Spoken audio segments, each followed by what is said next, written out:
Before we pray, let's first take a moment to listen to God's word and then we'll pray together. Every person who has walked this earth knows intimately what it is to experience the contrasting seasons of both profound joy and deep personal struggle. There are days, are there not, when your spirit feels gloriously alive, when your prayers flow so freely and powerfully that it seems as though heaven itself is wide open above you. You find yourself praying for 10 minutes, 20 minutes, even longer, and it feels as though you are only just beginning to commune with God. Those are the days when your heart soars. Those are the moments when you feel as though you could truly mount up with wings like an eagle, just as the prophet Isaiah declared, "But they who wait for the Lord shall renew their strength. They shall mount up with wings like eagles. They shall run and not be weary. They shall walk and not faint." In those moments, you can almost physically sense the Holy Spirit strengthening you, filling you with a divine courage and an unshakable faith. You feel like a young David, standing fearlessly before your Goliath. But then, there are the other days. The days when you sit down to pray, and it feels like your words are heavy, lifeless things that rise no higher than the ceiling. Days when your heart feels weighed down by a spiritual gravity you cannot explain.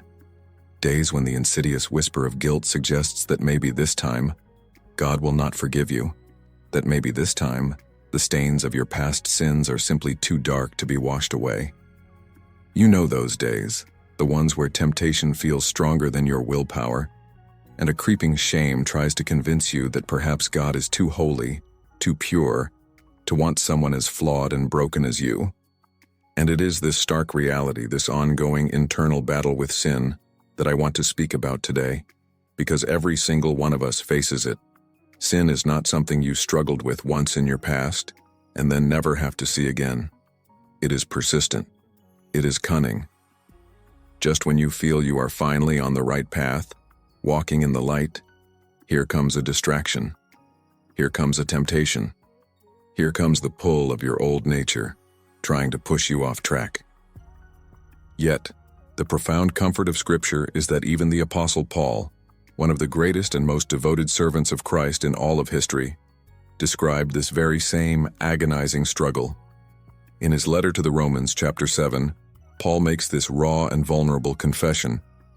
"I do not understand what I do, for what I want to do, I do not do, but what I hate, I do.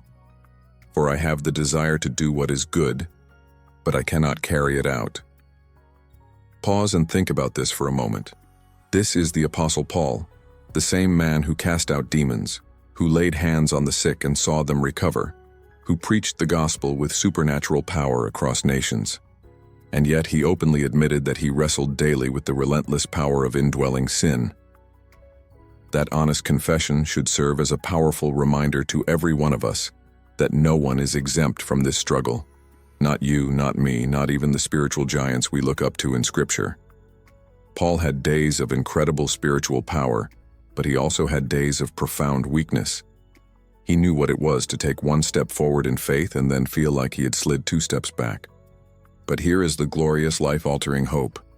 Even though sin is strong, our Savior is infinitely stronger. Even though temptation is persistent, God's grace is greater still. The book of Proverbs gives us this incredible promise in chapter 24. "For though the righteous fall 7 times, they rise again." Notice what it says. The righteous may fall, not once, not twice, but repeatedly. Falling is a part of the journey in this broken world. But what separates the righteous from the wicked is not that the righteous never fall. It is that, by the grace and strength of God, they rise again. So yes, you may fall, but you do not have to stay down. In Christ, you can always rise again. Yes, you may stumble, but with the Lord's help, you can stand once more on steady ground. Remember the beautiful words of Psalm 37. "The Lord makes firm the steps of the one who delights in him. Though he may stumble, he will not fall, for the Lord upholds him with his hand." God does not abandon his children when they stumble in their walk with him. He holds their hand, he lifts them up, and he gives them the fresh grace they need to keep walking. And what makes this truth even more powerful is what Paul concludes later in that same chapter of Romans. After pouring out his heart about this intense war within him, he cries out in anguish, "What a wretched man I am! Who will rescue me from this body that is subject to death?"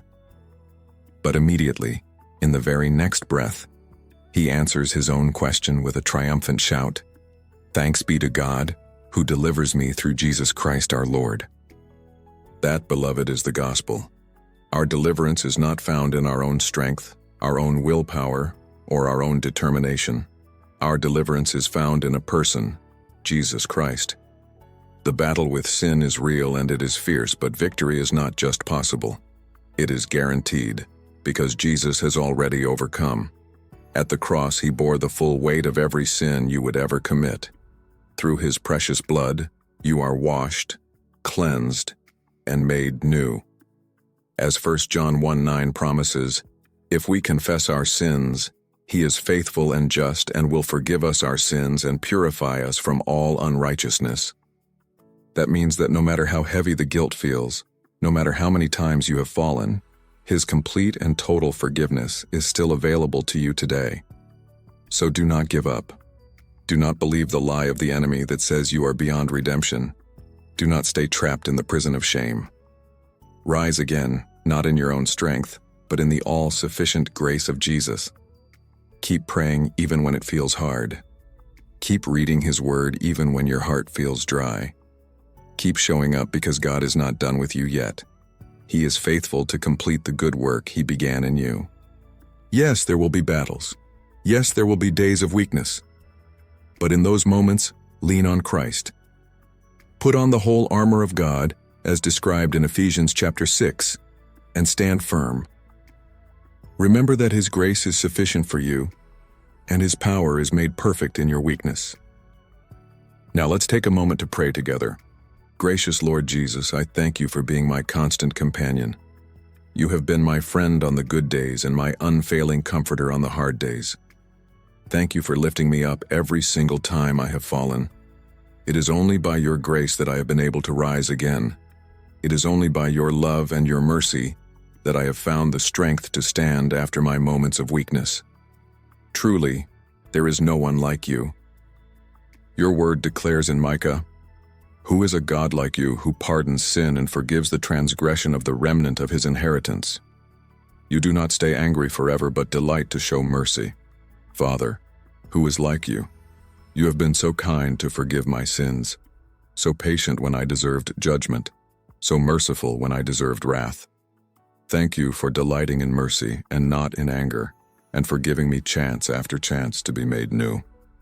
Lord, I know there are days when I feel strong in my faith, but I also know there are days when my faith feels weak, when my prayers feel empty, and when my heart feels heavy. On those days, Holy Spirit, I ask you to strengthen me.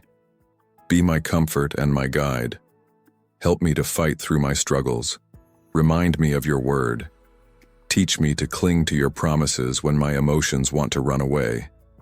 Fill me with hope when despair whispers to me. Be my strength, Lord, when my strength fails. My sincere desire, Father, is to live a life of consistency before you. I pray to be steady in my prayer life, steady in my faith, and steady in my daily pursuit of you. I want to be so fixed on you, Jesus, that nothing in this world can distract me. Help me, Lord, to set my desires only on what is pure, on what is good, and on what honors you. As Colossians teaches, may my mind be set on things above, not on earthly things. Keep my feet on the narrow road that leads to life. Let me not wander. Give me a heart that trembles at your word and delights to obey you.